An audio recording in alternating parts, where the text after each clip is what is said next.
family for hosting this wonderful event. I'm going to get right into it because I got tons to cover today, and I see the clock in front of me is already ticking down so fast. So this is Millennial Kingdom plus Mudflood, and if you have questions as to what that is, I promise to answer some questions, but give you way more questions than answers. So this is, of course, the Mudflood, and I came here today thinking that like everyone had a basic understanding what the Mudflood was, and since being here over the weekend, I've had like probably a couple dozen people come up to me and go, "Are you the Mudflood guy?"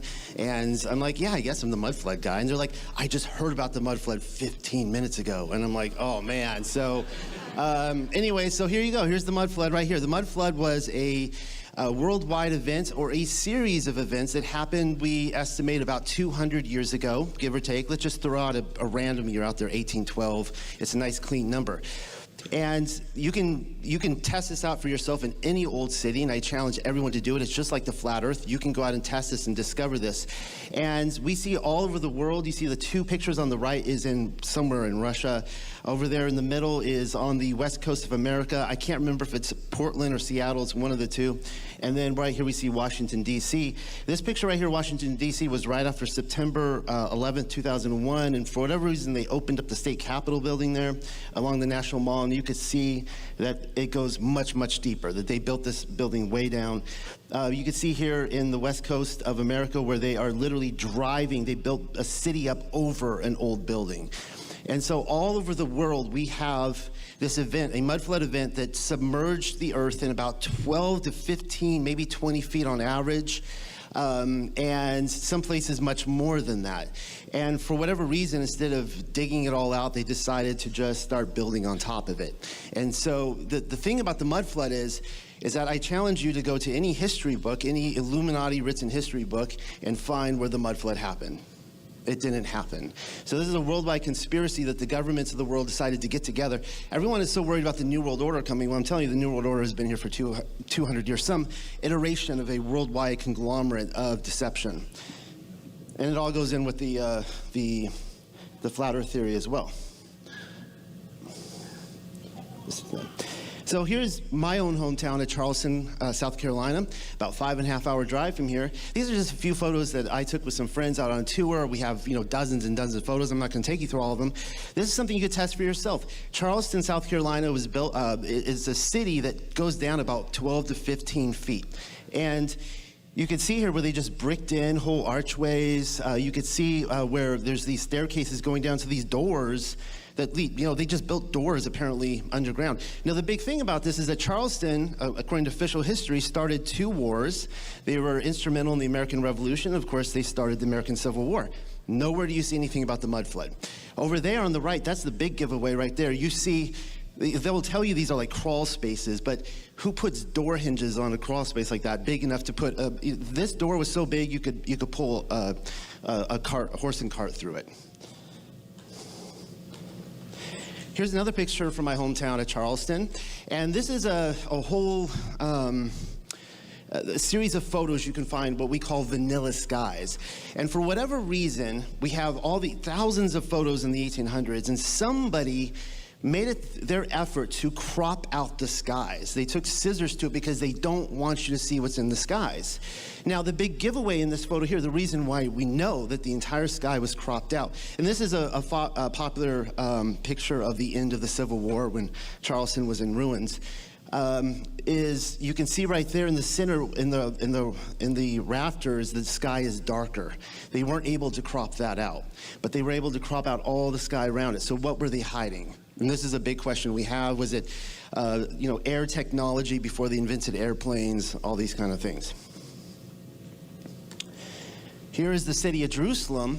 And now many people in the Mudflood research claim that the land of Israel is not the historic Israel, that it's in other places. Many of them are looking to the United States, America, as the land of promise. And I myself hold that the land of Israel is the historic Israel. If somebody can come up with really good evidence to point to another location, like a lot of people are looking to Utah, I'm happy to look at it. But anyways, what's interesting about Jerusalem is that, it was just a flea market in the desert. in the 1800s, covered in mud. You can see the oldest photos, it's all buried. In fact, on the far right here, this archaeologist, I follow his YouTube channel, forgive me, I can't remember his name at the moment, but he's giving a tour of the actual location. They found the actual chair where Pontius Pilate judged Yahushua HaMashiach. And that red line there, he's saying that his college professor back in the 70s excavated that site. In the 1970s, up to that red line, it was covered in mud. And he said that his professor would put his lunch every day in that hole in the wall.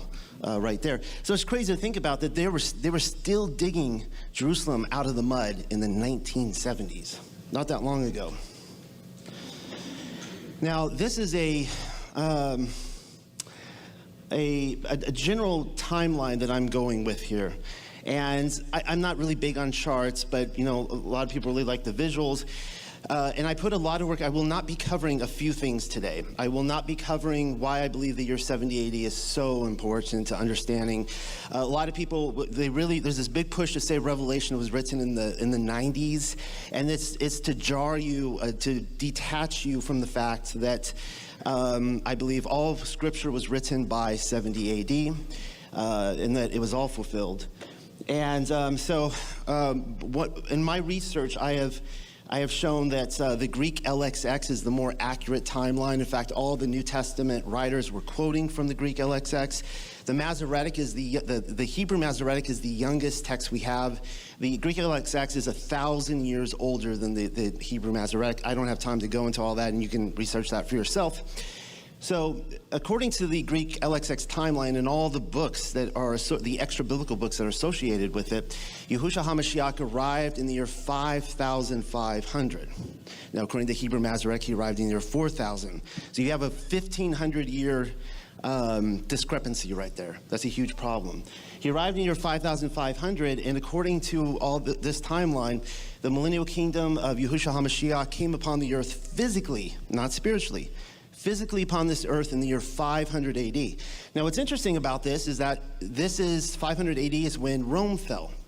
And this is when we learned that the Dark Ages came upon the earth from 500 to 1500. That's Orwellian language right there. The Dark Ages were really the Light Ages. All right, so it was not primitive, it was not barbaric. It was a time, I believe, that the millennial kingdom was on the earth and the saints were ruling with Yahushua HaMashiach. In the year 1500 is right when we get into, Christopher Columbus, 1492. We get the fall of the Knights Templar. We get all these things happening, and we go into the age of enlightenment, which is the age of awakening to the divine within. And this is an age of rebellion, and you see it in the art, in the architecture, and all these kind of things. Rebellion against the kingdom. And finally, we get to what we call Satan's little season. Now, this comes with Revelation 20. I'll go over this really quickly. So a lot of people ask, people ask me, so Noel, you think the end times have already happened? I'm like, well, technically, we are in the end times. We're just really, really, really, really, really far in the end times, much further than anyone speculated previously. And so a lot of people are wondering if the year 1776, July 4th, 1776 is the date of Satan's release from prison. And again, a lot of people will say, well, what prophecy is left? Well, I will encourage you. The menorah, of course, has 7 lights on it. And the last one is a representative of the 8th great day. The 8th great day has not been fulfilled yet. And I will encourage everyone to do a Bible study on all the references to the 8th great day. I will start you out on one, I'll give you one breadcrumb for your trail, and that is circumcision, all right? Circumcision happens on the 8th day. What is associated with circumcision? The resurrection, all right? Circumcision of the heart, there is still a lot we're looking forward to. All right, right here you see a Mont Saint Michel. If someone put a gun to my head, I could not pronounce a single French word correctly. But that was one of the greatest experiences of my life, going out there. In fact, if you are a J.R.R. Tolkien fan, he used that as inspiration for Middle-earth. Interesting thing, it's just a surreal experience going there. Now, one of the things about this is that they will tell you that they built this specifically as a monument to the actual location that Michael conquered Satan and threw him into the abyss. What was the battle over? The battle was over Great Britain. The battle started on Great Britain. They went across the sea, and it ended right there. That's the spot. And so here we see Revelation 21-3. For those of you who need caught up to what I'm advocating, it says, "And I saw an angel come down from heaven, having the key of the bottomless pit and a great chain in his hand." And I would assume, at least according to this, it's talking about Michael. And he laid hold on the dragon, that old serpent, which is the devil and Satan, and bound him 1,000 years, and cast him into the bottomless pit, and shut him up, and set a seal upon him, that he should deceive the nations no more, till the 1,000 years should be fulfilled. And after that, he must be loosed a little time. Now, I will point out that the 1,000 years come to an end. That doesn't mean Satan is released right at the end of the 1,000 years. It's after that. There could be any number of years before he's released again. I don't know. I mean, I wasn't there. For those of you who love the Twilight Zone like I do, I'm not going to even give context to that. You had to have been there. That's my favorite TV show of all time. But here we see a chart of the short season. And this is the population of the world over the last 12,000 years. And you see that there's, according to the official narrative, there's hardly any population growth, and all of a sudden, 1800, and boom, it shoots up, and we've got billions and billions of people in the world. And that's telling you that there was some catastrophic events a couple hundred years ago. A lot of people died, and then we have, very few people are left on the earth. We have a huge, huge influx of population. Cabbage Patch Babies, this is fun. Over there on the right, you see that the first film, this is, of course, debated by historians, but the first film ever made, a silent film in the 1800s, happened to be about the Cabbage Patch Babies. So think about this. The first film ever made was about harvesting babies, all right, and handing them off to people. And there's something very esoteric about why they come out of cabbage patches, the Cabbage Patch Babies. And I put a couple of scripture verses here. We see one from Jasher, and this is actually I didn't have room to put the whole chapter in here, so I'll just read this little passage here. "And the babes of the children of Yasharel were upon the earth like the herb of the field." This is context. This is when Moses is born and Pharaoh's trying to kill them all. Let me just see here. And when all the Mitzrayim saw this thing, the Egyptians, they went forth, each to his field with his yoke of oxen and plowshare, and they plowed it up as one plows the earth at seed time. And when they plowed, they were unable to hurt the infants of the children of Yasharel. So the people increased exceedingly. Basically, the story is that the children of Israel are basically like they're living in the herbs in the fields and like in the dirt, and the Egyptians are trying to plow them up to kill them, and the angels are protecting them. It's pretty crazy. And then we found this other passage here in the book of the Nazarene, and it actually says that when Yahushua HaMashiach resurrected, Yosef's garden, it was a cabbage patch. I found that really awesome. There's something connected with like Cabbage Patch Babies and the resurrection, and this will lead into my next point. Actually, this is just, I'm not even going to explain this. Some of you will get this, some of you won't. In the 1800s, after the Mudflood, we have this phenomenon called the orphan trains. And this actually went into the 1900s. A lot of people, they say, we freed the slaves in the 1860s or whatever. Actually, slavery went on a lot longer than that. And it's almost like if you ever saw the original George Lucas Star Wars movie where the two droids are taken by the Jawas and they're all lined up and the farmers go out and you kind of slap the thigh and check the teeth and be like, I'll take these two right here. That's actually what they did. They had millions of children without parents, a huge influx of children. We don't know where they came from. And they are being taken to Australia, they're taken through Russia, they're taken through Ellis Island and put on trains and hauled out west, and they're repopulating the earth with all these children. We don't know where they came from. And so, again, we have all these photos and documentation of just factories and coal mines and all these places where nothing but children were taken in there to work. And it's like, where were all the adults? Why did they need so many children to work their jobs? And, one of the stunning things, too, is that many people will look at when they study their genealogies, they don't have a clue. They don't have a clue that they actually came from the orphan trains, their ancestors. Speaking of trains, one of our big theories is that the train routes, we are told they were built in the late 1800s, when in fact they way before that. And it is my conclusion that the American West already had trains going all the way out to California at a very early time. And I think one of the theories I put forward for this is, you can see in Leviticus 23 there, and it talks about the wave sheaf offering. And a lot of these train routes, you can see there, they all lead to these huge palaces and Capitol buildings, cathedrals, and I think that they were leading the people to the different priests so that they can give their offerings.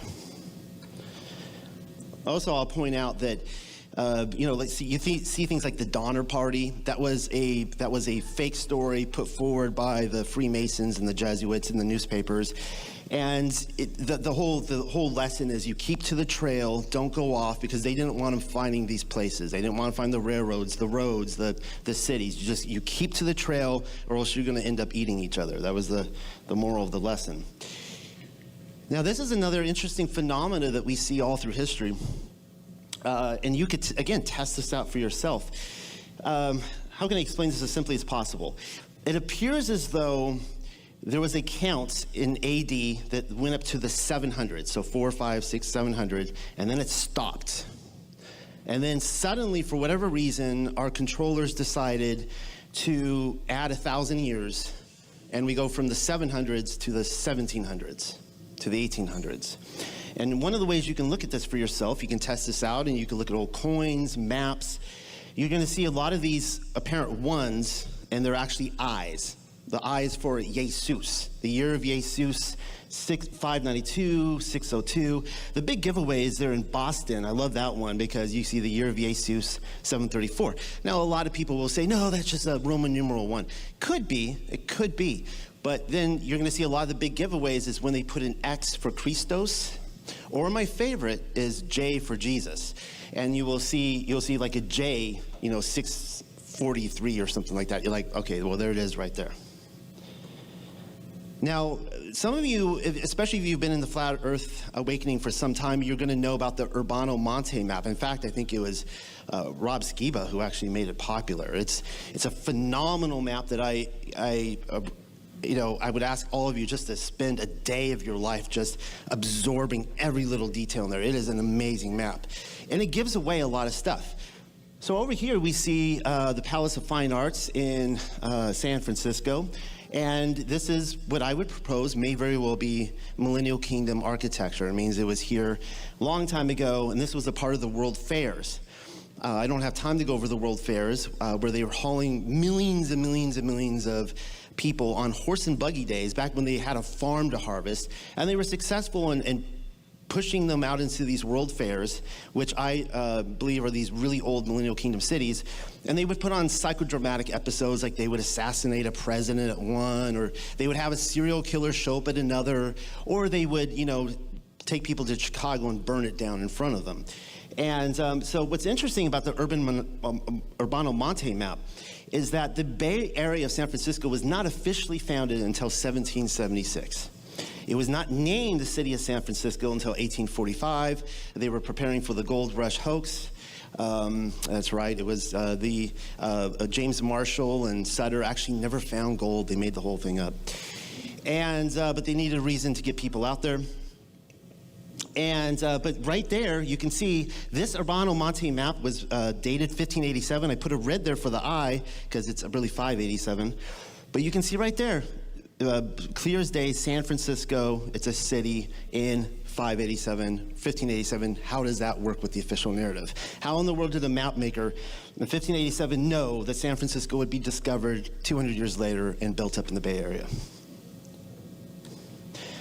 So here's another huge clue to the puzzle, and these are melted cities all over the earth. There appeared to have been a point in history when there was a cataclysmic judgment on humanity, on the cities, and we just see melted cities. We see it all over from the Grand Canyon up through the Colorado Rockies, up to Salt Lake City, just melted cities. In fact, the Native Americans have stories about that. And we see it all through the Middle East, particularly in Turkey. I see a lot. They're everywhere. And I put 2 Peter in here because you all know the passage. And he talks about how in the past, Yah judged with water. Well, he has changed now, and his new agenda is to burn with fire. And he says that Sodom and Gomorrah were those mile markers. From now on, he's judging with fire. Well, then I ask you, when did this happen? Because I believe this happened after 2 Peter was written.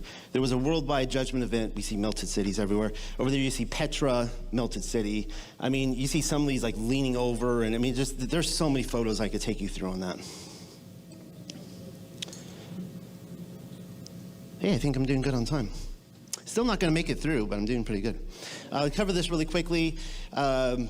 Any Californians here? Anybody? Yeah? A few Californians? You probably heard about California being an island at one time. We have tons of maps, and all showing that California was an island. And in fact, here on the left, they kind of show that California, like the Catalina Islands, would have originally been the mainland. Some cataclysmic event happened in rather recent history that sunk California into the ocean. And not only that, the land rose because there was you see the residue of it, like with the Salton Sea, and in fact maybe even the Great Lakes in Salt Lake City. That might have been beachfront property back then. Well, now going back to the burned cities, I've done a lot of contrast and comparison between the melted cities and these grand cities like London, or here we have Rome, right? And what I showed was this passage in Luke when he's sending out the 70 and he's saying to them what they're commanded to do. And he says, those who reject the message of the kingdom, it says, the kingdom, he says, it shall be more tolerable in that day for Sodom than for that city. So the basic idea is that when the kingdom came in, the people who had rejected the message, those places were toast. But the places that embraced it, I think that they flourished as cities. And of course, where was Paul writing to? I know everyone says, well, that's the Vatican, with the Roman Catholic Church. Well, where was Paul writing to? We know that the church was flourishing in Rome. They embraced the message of the gospel, and I believe they were rewarded for it. Another big one is Britain. By all accounts, Britain was the first fully converted to Mashiach place on the earth, and I believe they were greatly rewarded for it. Actually, I believe my conclusions are that the United Kingdom was ground zero for the millennial kingdom. And again, I don't have time to go into the planting of Israel there. However, we can see on a very esoteric level. I mean, they're telling us the lion and the unicorn. We all know that the lion is the Lion of Judah. This is the Yahudim reconnecting with their brother Manasseh and Ephraim again. So what did I put for? I put these down like 2 months ago. So what did I write?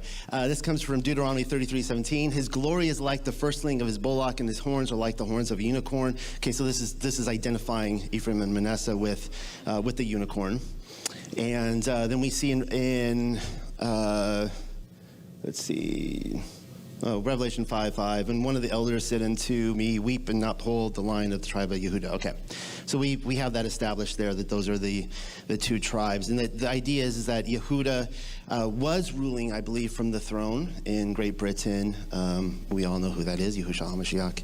And then the stone of scone comes into that, and fun stuff. Well, and here, once again, you see the Tav. And the flag of Great Britain, you actually see it everywhere, the mark. And we see here in Isaiah 11:12, and he shall set up an ensign for the nations. I think that's it right there. And shall assemble the outcasts of Yasharel and gather together the dispersed of Yehuda from the four corners of the earth.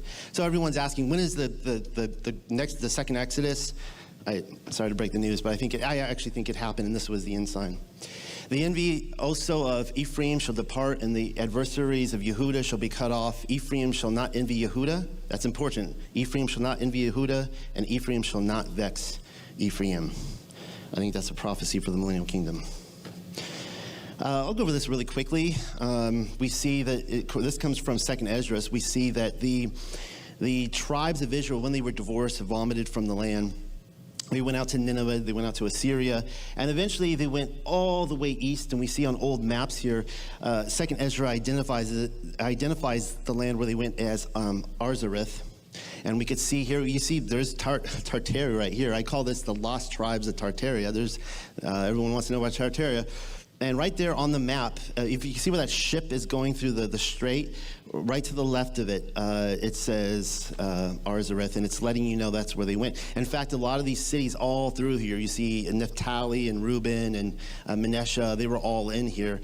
And of course, they went over, we call it a land bridge, whatever you want. They went right over to America. They settled in there, had big cities, and we all know about the Native Americans.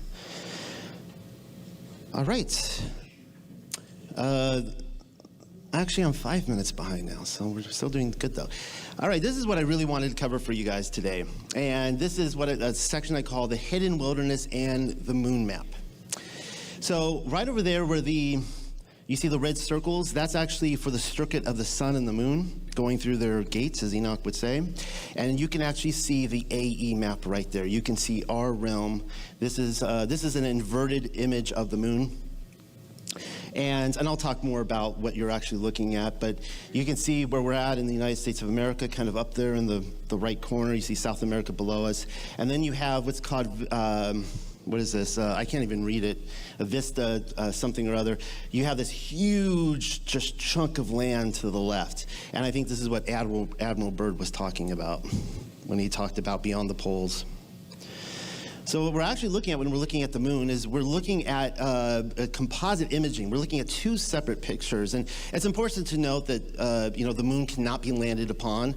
It is most likely plasma. It's, you can go on and on talking about the mysteries of the moon, but you can see side by side. Now, for those of you who maybe learned photography in the dark room before the digital era, you'll know what a negative is. You all remember, back in the day when you go to the 1 hour photo and they would give you your 24 pictures with like the negatives in there, and everything would be inverted. So my skin might be like dark, and then I might have like really, eerie kind of like white pupils. Everything is reversed. So the same thing is with the moon. It's actually a negative image. I believe it was actually a photograph taken of the Earth. I don't know if this was taken on the fourth day of creation, when the moon was created, and it was like a snapshot of that moment in time. I don't know if this is a picture of the ancient world, before Genesis 1:1. I couldn't answer that. But over there, we see the composite image. That is the only known photograph we have of the firmament. And it's on the moon. In fact, you see like the belly button, that's what gives it its spherical look right over there. And of course, I put the Shroud of Turin there. And the reason I did that is because I kind of feel like we're looking at something very, very similar. And I'm not going to go all into the Shroud of Turin. For those of you who research, you know that there's two images on the shroud. There is his whatever his skin touched, the blood went on there. But then in a moment of time, we get the snapshot, basically like an atomic bomb, basically going off. The type of energy in there to create a 3D image in the shroud. We see something very, very, very similar in the moon. It's something like a highly just energetic event. And I put there, I guess I should read what I put. We live in an electrical realm. Cosmic electromagnetic energy is passed back and forth between the flat, motionless plane below and the firmament above via the ether. And the moon tells us that. So going more into the greater realm, and I really think this, what I call the hidden wilderness over here, is so key and central to understanding the globe Earth deception, as well as the millennial kingdom deception, and why they've lied to us, not just about the Earth, but the entire timeline. We think we're in a completely different time than we really truly are. So this work right here comes from a guy, a YouTube channel. I'll go ahead and plug him, Vibes of Cosmos. I recommend checking him out. And what he did here, a lot of flat earthers have this idea that Antarctica is this ring around us. Well, what he's showing is that Antarctica is actually a series of islands, and it's all frozen in there. And what he did was he took he's done tons of work, but he took all the different bases from the different national entities on Antarctica, on the globe, and he lined them up, and he showed perfectly to the exact mile where they would all be stationed all around us there. All right. So one of the themes of literature very early on, like Jules Verne and others, was this idea that somewhere in our realm there is this lost kingdom, of dinosaurs and primeval creatures. And you see like Jurassic Park, King Kong, that one over there is also the 1970s King Kong. The reason I did these is because in all of these, they always put up these like huge fences to keep the beast, the monsters in, right? You don't want them to break out. Well, the complete opposite true is of the hidden wilderness. Now, I put a quote there from a book that hardly anyone has ever read, and it's a phenomenal academic literature I recommend for all of you. The narrative of Zosimus, and the whole thing is about the hidden wilderness. And he talks in there how basically it's the reason why it's hidden is because of Hasatan. And as long as Hasatan is free, it is disclosed. As soon as he is put in the abyss, it opens up. As soon as he is released from the abyss, it closes again. So my conclusion is that during the millennial kingdom, everyone would have known about the expansive realm, and then the globe earth deception was how they shut it up again, telling us that there was a lot less land than there really is. So for you J.R.R. fans out there, and here's a picture from the recent Lord of the Rings series on Amazon. A lot of people don't know this, that, the Undying Lands, J.R.R. was into some deep stuff, I'll tell you. He and C.S. Lewis. They had this head knowledge that just blows me out of the water. I know I have a C.S. Lewis fan in here somewhere. And I think that the elves are a great metaphor for the millennial kingdom saints. Everyone hated them, and they were immortals, all this kind of stuff. They were the protectors of the realm, and they finally had to sail off to the Undying Lands. A lot of people don't know this, that according to Tolkien's cosmology, the earth started out flat, and then there was a cataclysmic event which made it into a globe, which is really lame on an exoteric level. On an esoteric level, it's pretty brilliant. And he basically says, in order to get to the Undying Lands, the lands where the elves go in the west, that you actually have to leave globe Earth. You have to take a high road. What he's basically saying on an esoteric level is that you can't use globe maps. You have to use a flat Earth map to get there. That's why it's hidden for the elves.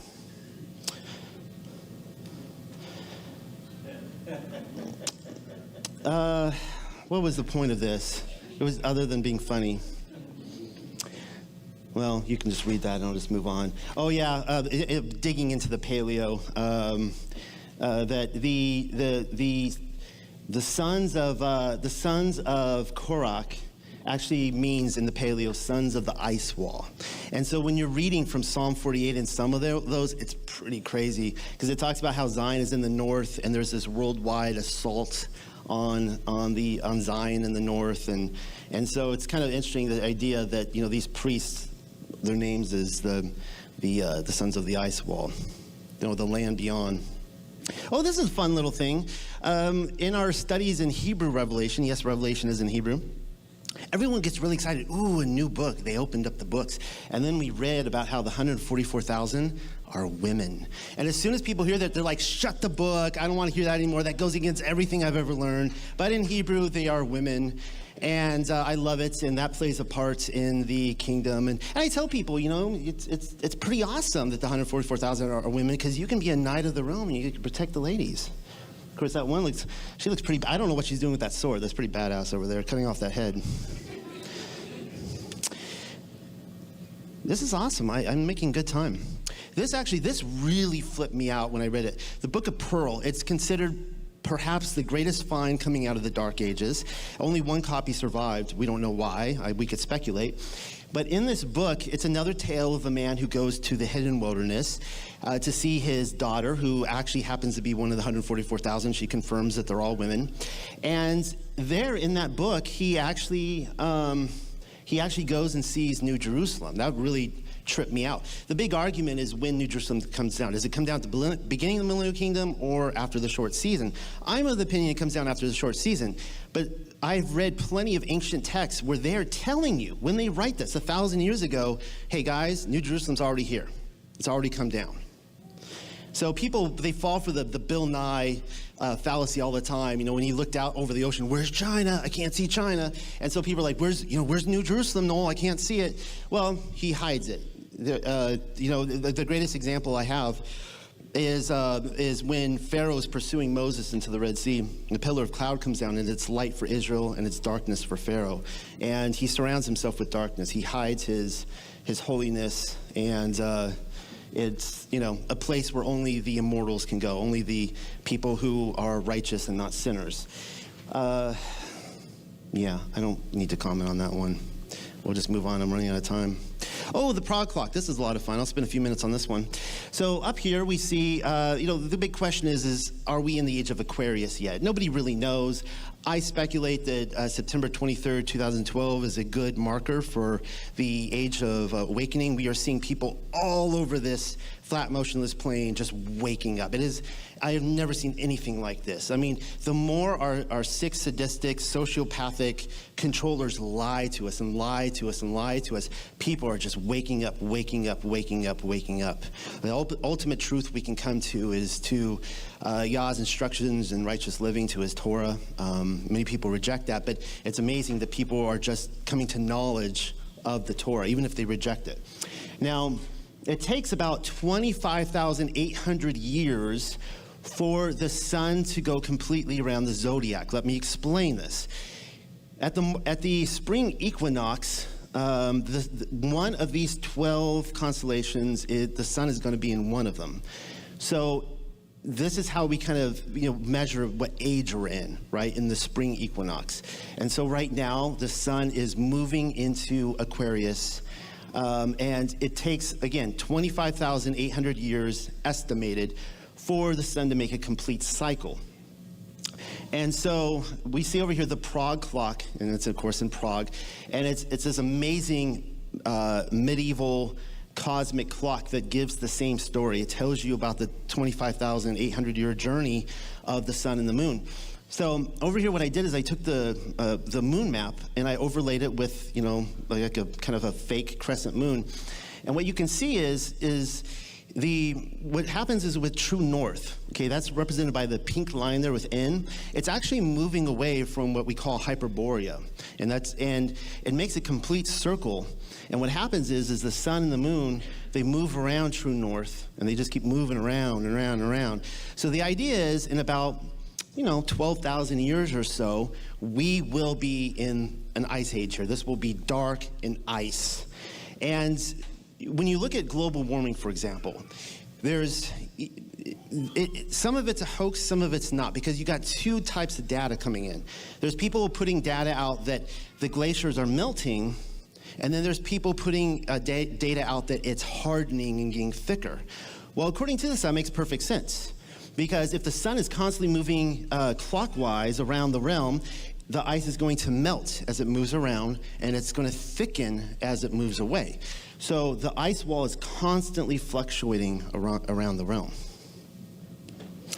And then we see esoterically all over the earth this crescent moon. This is, kind of personal to me, because down here we see the crescent moon of South Carolina. This was the original flag of South Carolina. They added the palm tree in 1861, I think, to give the finger to Lincoln's federal income tax. But this was the original one. It's kind of interesting that in the crescent moon, we see the word liberty. We see it with the Muslims. They have the crescent moon. I will remind everyone before anyone trips out on me that actually they did not incorporate the crescent moon until the last 100 years. I think they might have started really using it in the 1800s. It was with the fall of the Ottoman Empire that it became the universal symbol. Controllers are all using this everywhere. We see it over here on crest. And what does this mean? Well, my conclusion is that the crest is the outer realm that we are not in. We are in the dark of the moon. And this is why I call this the outer darkness. And I've done a lot of studies on this, and 5 years ago, I would have told you a very different story about the outer darkness. I suspect that we are in the outer darkness. We are the descendants of the rebels. We are the ones who, we are coming to repentance, and we can enter. Of course, the kingdom is within us, but upon our death, we can enter into the physical kingdom, the realm. We are in the place of the weeping and the gnashing of teeth. We are the children of sorcerers and the unclean outside in New Jerusalem. We were not welcomed into it. And Up here, Bob Noel just died a couple months ago from Globebusters. He was the one that kind of made this popular, what's called the coffee cup experiment. And you could do this yourself. You can put a concentrated light into a coffee cup, and you will see how it will create a crescent around it. Now, he showed this to explain how you could wrap light around the firmament. But in this context, all the texts I read, like the visions of Paul and others, Paul talks about how he goes to the hidden wilderness, and it's within the firmament where New Jerusalem is, but it's outside the realm of the sun and the moon. It's outside of the circuit. It's a place that should be total darkness. It's beyond the ice. But there is a light. We all know what the light is. It's the light of Yahushua HaMashiach. There is no need for the sun or the moon there. And you can see that a concentrated light there would light up that whole realm around the firmaments, and it would, all the books I've ever read on the hidden darkness, it is always a land of much brighter, intense light than we have ever experienced here. Well, I have a few more minutes. I'm not going to get into the architecture, unfortunately, all the beautiful Gothic cathedrals that are, like an antiquitech, amazing stuff that was all about harvesting energy from the ether for the betterment of humanity to heal the nations. But this is kind of fun. They tell us that there's no plumbing in the Dark Ages. And in fact, that was one of the things that, Christianity is to blame for that, because they brought down Rome by their poop problems because they didn't like to wash their hands or use plumbing. You can see down there the Roman toilets. They like to, the senators, they like to continue their conversations. They went right to the toilets and just kept going. And then up here we see the only known toilets from the Middle Ages. It's called a golden tower. It also has other fun names. But it was apparently this little pee hole that you just let it all down the wall into the moats and all that kind of stuff. And so here's a fun quote by Legends of the Jews, and I have backed this up by other passages. And it says, while the people were still abed, Elohim fulfilled their desire and rained down manna for them. So this is the generation in the wilderness. They received the manna. For this food had been created on the second day of creation and ground by the angels.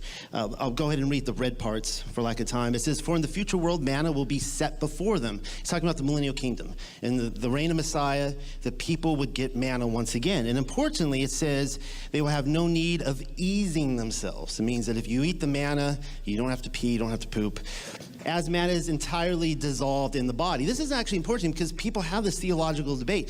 If the camp in the wilderness was something like 14 square miles or something like that, and you were supposed to basically carry your poop outside the camp, every single time you pooped, you had to go on like a 10 to 14, maybe a 20-mile hike. Like, how is that possible? Well, according to some of these texts, the idea is that the only reason you would ever have to carry your poop is if you sinned. If you eat the manna and you don't sin, you don't poop. If you eat the manna and you do sin, you're taking the walk of shame and you're carrying it and they're ringing the bell, shame, shame. Also, according to Legends of Jews, but also I love this because I backed this up with the ascents of Yaakov. That comes from the Clementine homilies.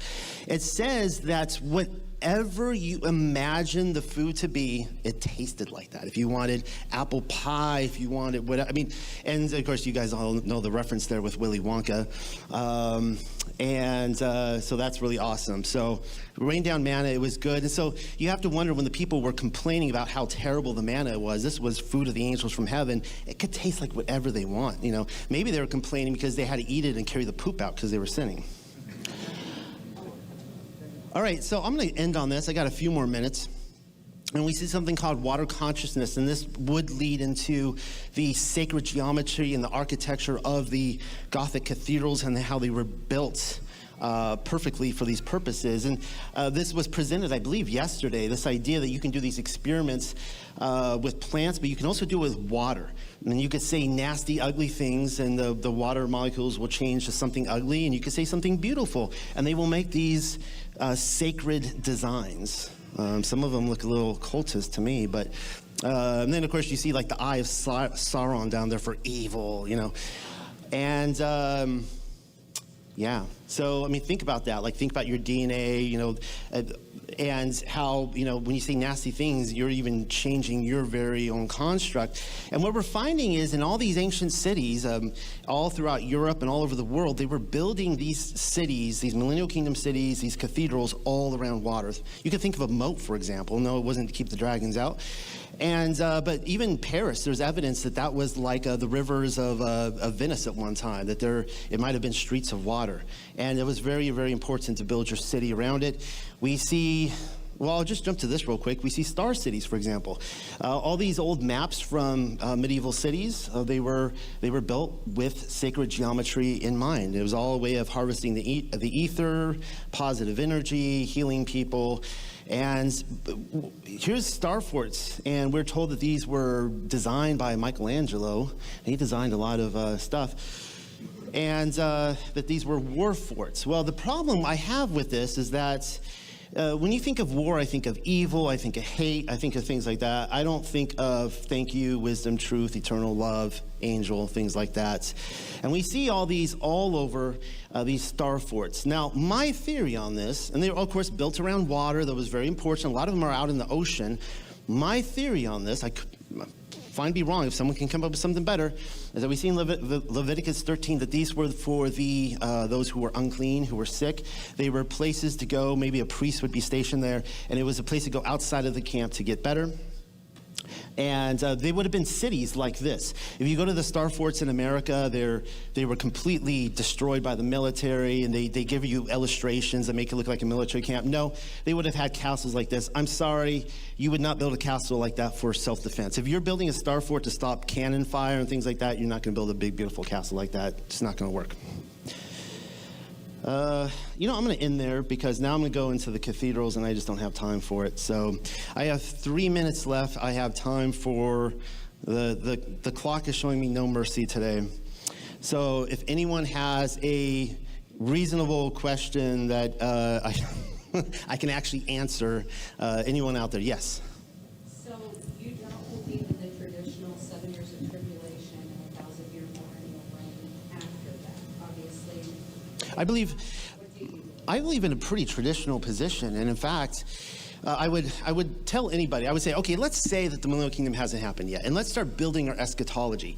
I'm going to find that most people, we're going to be on par with everything. All right? Everyone agrees there's a millennial kingdom, and then it ends, there's Satan's deception, and it ends on a really dark note. I mean, because the entire world is deceived by Satan, and all that's left is the camp of Yah, the center of the earth, and the nations surround it to destroy the last remaining stronghold of Yahushua HaMashiach. That's pretty grim. And so what people don't like to hear a lot of the time is that we are at that point. They want to hear, well, that's way off in the future and that kind of stuff. So, no, I agree with a lot of the eschatological models, not all of them, but some of them. I just have the opinion that Yahushua HaMashiach showed up as the last great prophet. He prophesied the destruction of Jerusalem. It was aside from his resurrection, it was probably his greatest prophecy. And that it happened, and he fulfilled exactly what he said he would do on the schedule when he said he would do it. He said he was coming swiftly, he was coming soon. Everybody in the New Testament, Paul is saying, we who remain will be caught up. He's saying that he will be a part of that. Every single person in there, they are giving a strict language of, it's coming, he is at the door now. When I think of Yahushua, when I think of somebody's at my door and they're knocking at the door, I don't think that they're like 10 miles down the road stuck in traffic. Like, I'm saying, hey, they're at the door, let's go answer the door. And that's what everyone in the New Testament is saying. He is at the door, he is coming now to fulfill what he said he's going to do. And so, yeah, that's my position. And one more time, one more question? No? All right, that's good. So, what was that? What was, Joey, what did you say? You have about 7 minutes. Almost 7 minutes. My clock says a minute, so. That was for your speech. Now you have Oh, that was for my speech. Well, it's in the red now, so yes, go ahead. Just wondering if you could tie in these are just cycles, and repeated cycles. Oh, absolutely. I mean, you look at like prophetic language. You see, like, the moon will go blood red. The sun will turn to sackcloth. There'll be earthquakes. There'll be wars. Let's take, like, the four horsemen of the apocalypse, right? Let's go through the four horsemen. The first is, many people say it's the Antichrist, but it's deception, propaganda, lies. The next is war, and then you get into the third is famine, and then finally death. I believe these are actually four. I think there's good reason to believe these are four actual angels traveling around. That being said, you see this cyclically all through history. What happens is propaganda, the lies, the deception. It leads to war. What does war lead to? It leads to famine, destruction, then it leads to death. We see this all throughout history. And people are like, oh, they haven't come yet. Well, they came in World War II. They came all through history. And so you can actually take the four horsemen of the apocalypse, and you could actually, you could overlay Matthew 24 when he taught, it's the big war, this or that generation. You could lay them right over, and it's a perfect fit. And so, and a lot of times, yes, in prophetic language, we see repeated events, the coming of the locusts and all these different things like that. What I would specify, though, is different with Revelation is that we have to identify, for example, we could say, like, we are ruled by the beast, right? Because Yah sees the governments of the world as beast governments. But there are some things different. For example, who is the whore of Babylon? Well, if anyone can agree that the whore of Babylon is the Yahudim, we have a problem then if Yehuda was, I believe they were divorced back in 70 AD. They killed the bridegroom. They murdered him. He gave him 40 years of repentance. Paul was writing about it all through Romans 2 and 3. He's like, you guys think that you can do whatever you want, and that the Torah does not, the Torah will not hold you accountable because you're the chosen race. No, think again. He's coming for you first. He is coming to your house. He will bring judgment on you, and then he will work on the goyim. And so if we can agree that the whore of Babylon is Yehuda, that he divorced Israel in the Old Testament, and then we see the divorce of Yehuda in the New Testament, that's not a repeated event. That's a one-time affair. It happened in 70 AD. I personally believe he is done with the land. He is done with Israel. 1948 is not, that's not a movement of Yah. That is a movement of Satan, I believe. It's not even the people that were settling in there. And so I can't say that is the gunshot mark of, like, renewed prophecy, right? If that makes any sense. Yes? Talk about the entitlement of the millennial reign, like the entitlement. Yeah, this is a... And also, like, the hope. Like, what are we even looking for if we are? What are we supposed to do? I appreciate that question, Michael, because this is something, frankly, this generation is the most entitled generation, right? The me generation, YouTube, right? It's your tube, MySpace, your Facebook, all this kind of stuff. And, back in the day, like, the baby boomers, I think, had an average of, like, 2 or 3 photos in their house. I think the average millennial or whatever the generation is now, they have over 200 of themselves just in their house. It's a very, very entitled generation. And people come up to me all the time. They're like, you're stealing my hope, Noel. You're stealing it all. I wanted to go in the millennial kingdom and repopulate with 10 wives, 10 virgins and all this kind of stuff. And it's just this entitlement that Yah owes this to me. He owes this. It's like, well, first of all, there's qualifications for who are the 144,000 and others. Do you really meet that, first of all? But secondly, it's like, I would have loved to have been in the Garden of Eden. I would have loved to have met Abraham. I would have loved to have walked with Yahushua HaMashiach. There's all sorts of things I would have loved to have been a part of, and I missed out on it. I could be entitled of, oh God, why did you send me to this rotten generation? I wish I was, wish I was walking with you, one of your disciples. It didn't work out that way. And the thing is that we have all of eternity to look forward to. Guys, come on. We're coming up on the 8th great day. Enoch says that when this week cycle comes to an end, whole new week cycles kick up. And we may very well be, the angels in the coming weeks to whole new groups of people, of sinners who are ministering to them. We have so much to look forward to. Yeah. So hopefully I answered that, Michael. I'm not quite sure. Yes.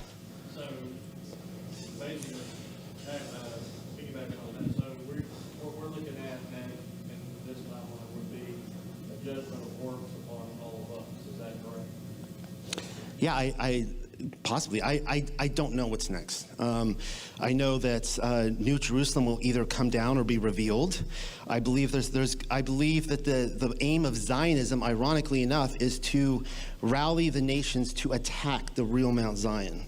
All right, we talked about the alien invasion. A lot of us are saying, is it really going to be evil aliens, or are the aliens actually going to be the fathership, right?